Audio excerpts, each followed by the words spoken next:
오늘은 발목 충돌 전문인데요. 지금까지 나왔던 모든 과정을 요약해서 이야기 드리는 시간을 갖도록 하겠습니다. 딱딱한 조직은 골성, 골충돌 증후군이라고 하고요. 인부 조직은 물렁물렁한 조직이죠. 그래서 충돌이 일어나기 때문에 아파지는 병이죠. 그래서 요약을 해보게 되면 발목을 삐는 걸 염자라 그러죠. 발목 염자 후에 발생하는 흔한 질환이에요. 만성적으로 생기는 발목 관절 통증의 원인이죠. 발목 삐고 난 다음에도 계속 뭔가 아파요라고 하는 그런 경우 있죠. 발목 다시 삐지는 않지만, 찌르거나 그러지는 않지만 지속적으로 통증을 호소한다. 그러면은 발목 연부조직 충돌 증후군을 생각을 해보셔야 돼요. 증상은요, 주로 바깥쪽이 아파요. 내측이 아프다. 동그라미 친 곳이 바깥쪽이거든요. 바깥쪽에 통증이 나타난다라고 보셔야 돼요. 때로는요, 이게 족근동이라고 그러죠. 공간이 있는데 거울 밑에 공간이 있어요. 거기에 부위에 모호하고 지속적 통증이 나타나기 때문에 족근동 증후군이랑 간별 진단을 잘 해야 됩니다. 일단 발목 충돌 증후군하면 어디가 아파요? 외측이다, 바깥쪽이다 라고 보셔야 되겠습니다. 재능적 증상은요, 일단 휴식, 놀고 있으면 안 아파요. 가만히 누우면 노는 거예요. 밖에서 뛰고 노는 거 아니에요. 휴식 시에는 안 아파요. 하지만 뛰어다니거나 축구를 하거나 농구를 하거나 어쨌든 움직이게 되면 아프더라. 그렇죠. 활동 시 악화된다 그럽니다. 그러면 이거를 증상만 봐가지고 모르겠죠. 바깥쪽이 아프다? 그러면 발목 염자일 수도 있고, 좀 여러 가지가 있단 말이죠. 그래서 이학적 검사를 해봅니다. 발목 관절을 이렇게 하면 아파요. 그리고 우리가 족배 굴곡, 배 쪽으로 당기죠. 발목을 족배 굴곡 시에 통증이 나타나게 됩니다. 이거 아니에요. 이쪽으로 해보는 거예요. 전방 전이 검사죠. 전방 전이 검사는 발목을 이렇게 해가지고 이렇게 당겨보는 거죠. 이렇게 늘어나냐 이렇게 발목을 자꾸 당겨보는 거예요. 당겼을 때 이 불안정성은 관찰 안 돼요. 이제 우리가 발목 불안정성이라고 해서 염자 이후에 인대가 없을 때는 발목이 덜컹덜컹거려요. 하지만 이 연부조직 충돌 요구는 발목 불안정성과는 별로 관계는 없더라고 보셔야 되겠습니다. 그래서 바깥쪽이 아픈데요. 그러면 족배 굴곡 시에 아프고 또 여기를 또 뭔가 이상한 따뜻한 느낌이 든다 그래요. 뭔가 그런 느낌이 들면서 여기 물론 압통도 느껴져요.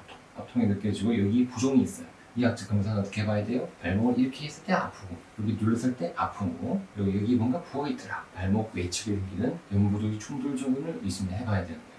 원인은 뭘까요? 왜 생길까요? 발목막이라는 건 관절막이에요. 관절을 싸고 있는 막인데 그 녀석이 부은 거, 뚱뚱해지고 비구가 생기면서 아파지는 거죠. 너덜너덜하게 자라나는 거죠. 그러다 보니까 발목 움직일 때마다 여기가 걸리고 아픈 거죠. 이런 인대가 있어요. 보통 이야기하면 이제 ATFL, 전거비인대. 하지만 이 I가 붙게 되면 전거비인대가 아니라 전하방 경비인대라고 해요. 경골과 비골 사이를 이어주는 인대. 여기 전거비인대 이쪽으로 지나갑니다. 전하방 경비인대, 경비. 전하방 경비인대에 충돌이 일어나게 되면은 이게 이제 원인이다라고 보셔야 되고, 전하방 경비인대 중에서도 뭔가 한 개 더 있는 경우가 있어요. 그리고 우리가 원인 다발 중에 한 개 더 있다고 해서 우리 바셋인대라고 해요. 바셋인대. 제가 인대 생각할 때도 이런 바보셋 이야기, 바보셋이 있다. 이런 인대가 원인이 되더라라고 보시면 돼요. 부위는 주로 외측이에요. 주로 외측에서 생기게 되는데 때때로 내측에서도 발생하기 때문에 외 내측을 동시에 다 확인을 하셔야 됩니다. 다 100%가 외측은 아니다라는 거죠. 내측도 있더라. 그래서 치료는요 간단해요. 약을 먹는데 그냥 약 먹으면 안 되고 타이레놀을 먹어가지고는 안 돼요. 이거는 소염 진통제죠. 비스테로이드성 항소염제라고 하죠. 이 약을 좀 먹습니다. 이 약은 병원에서 처방을 받아야 돼요. 그래서 먹게 되면 진통 효과, 염증을 잡아주는 항소염 효과가 같이 나타난다는 거죠. 보조기를 한번 착용을 해봐요. 주사도 맞아요. 주사도 여러 가지 주사가 있겠죠. 스테로이드 주사도 있고 한 번씩 쓰면 괜찮아요. 그리고 플로 주사, PDRN 주사 등등 여러 가지를 해보고 물리치료도 해보고요. 충격파 치료 또 해볼 수가 있습니다. 여기 또 한번 염증을 없애보자 라는 시도도 해보기도 합니다.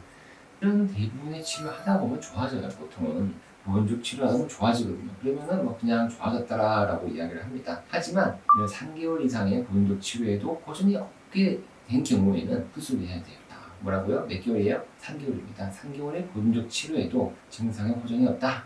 그러면 수술을 해야 됩니다.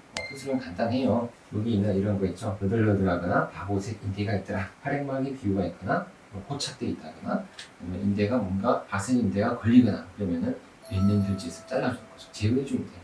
그래서 가장 효과적인 치료 방법이죠. 연부조직이 걸리니까 이 연부조직을 제거해주면 됩니다. 가장 중요한 건 외측 감압이에요. 바깥쪽에 외측 감압이 필수고 때때로 내측도 같이 있거든요. 그래서 내측도 같이 확인을 해야 됩니다. 관절경을 넣어서 이쪽으로 넣어서 여기를 확인해서 있으면 제거해주고, 이쪽으로 넣어서 여기가 안 좋으면 여기도 같이 제거해주는 뇌 내측을 같이 다 제거해줘야겠다. 이제 마지막으로 이야기하면 이런 음부조직 충돌 증후군은 발목 관절 전체를 면밀하게 관찰을 다 해야 돼요. 동반 손상이죠. 동반 손상이라고 하면 이런 데 부딪혀서 연골이 안 좋아지기도 해요.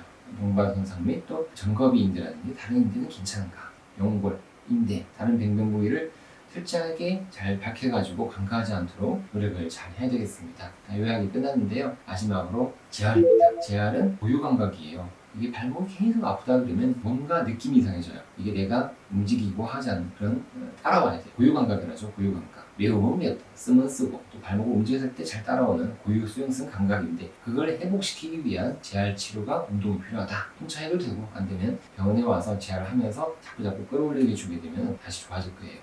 자, 조그맣게 마지막 요약 정리한 게 있으니까 그만 보시도록 할게요. 전방 충돌 증후군 하면요, 뼈가 부딪히기도 하는 골성 충돌 증후군이 있지만 알아보고 있는 것은 연부조직입니다. 엑스레이 보시면 뼈가 튀어나와 있죠. 하지만 MRI 보면은 뼈도 튀어나와 있지만 이게 뭔가 툭 하고 커져 보여요. 이상하게 지저분해 보이죠. 그리고 우리가 소프트 티슈 엔트레먼트 일어났죠. 연부조직이 부딪히게 되는 거죠. 근데 이렇게 되면은 앞쪽이 아픕니다. 전방 통증이 생기고, 오는 도시프랙션, 족배의 굴곡이에요. 발목을 위로 해주는 거라고 했죠. 그렇게 할 때 통증이 생기고 속도가 잘 안 나오게 됩니다. 그래서 이 생기는 건 반복적으로 족배 굴곡을 계속할 때, 또는 염장, 발목을 삐고 계속적으로 안 좋아졌을 때 생긴다. 다이렉트 트라우마라고 적어놨죠.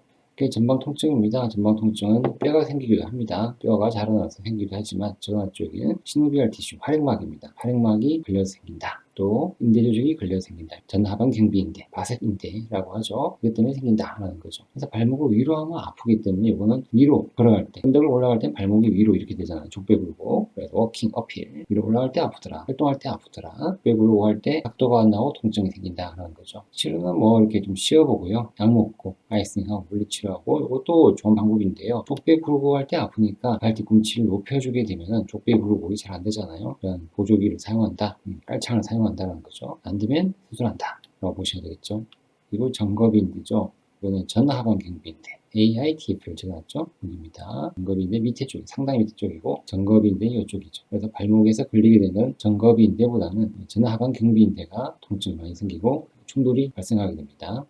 요거는 이제 시노비움 활용학입니다. 위로 발목을 위로 올리고 시작하죠. 디프렉션, 족배 굴곡을 할 때 뭔가 부딪히기 시작해요. 시노비움이 많이 올리게 되니까 빨갛게 끼었어요. 끼고 이제 아파지게 됩니다. 충돌이 발생하는 거예요. 더 이렇게 충돌이 발생하게 되면은 더 빨개지고 뼈가 자라나고 활액막이 더 심하게 부딪히게 됩니다. 그래서 인대도 걸린다고 그러죠. 여기는 활액막만 있지만 쭉 하다 보면 인대가 걸리는, 여기는 하다 보면 뭐가 걸리겠죠? 이 인대죠. 전하방경비인대. 발목을 위로 올리다 보면 여기 부딪히지 않았죠. 도골이랑 경골 사이에 부딪히는 거예요. 맞죠? 부딪히죠. 인대가 문제 생긴다. 그러면 뭐죠? 전하방경비인대가 부딪힌다. 활액막이 부딪힌다 라고 보셔야 되겠습니다. 인부조직과 골격이 충돌이 발생할 수 있습니다. 관절경 수술을 해야 되겠죠. 들어가서 내 외측을 잘 살펴봐야 됩니다. 특히나 잘 살펴볼 거는 전하방경비인대, 특히 외측을 잘 살펴보셔야 돼요. 자, 뼈가 자라났습니다. 이렇게 관절경을 확인해 보니까 골격이 생기고 연부조직까지 너덜너덜해 보이죠. 여기는 이제 바셋인데 꽤 단단하고 굵어 보이죠. 그래서 족배의 굴곡을 하게 되면 이게 부딪히는 거예요. 사이에 끼겠죠.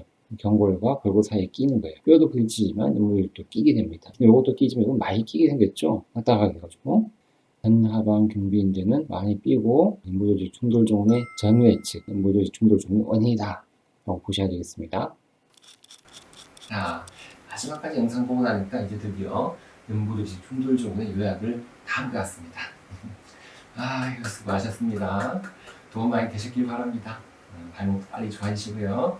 영상 마음에 드셨으면 좋아요와 구독을 눌러주시면 감사하겠습니다. 오늘도 건강하고 행복한 하루 되십시오. 안녕히 계십시오.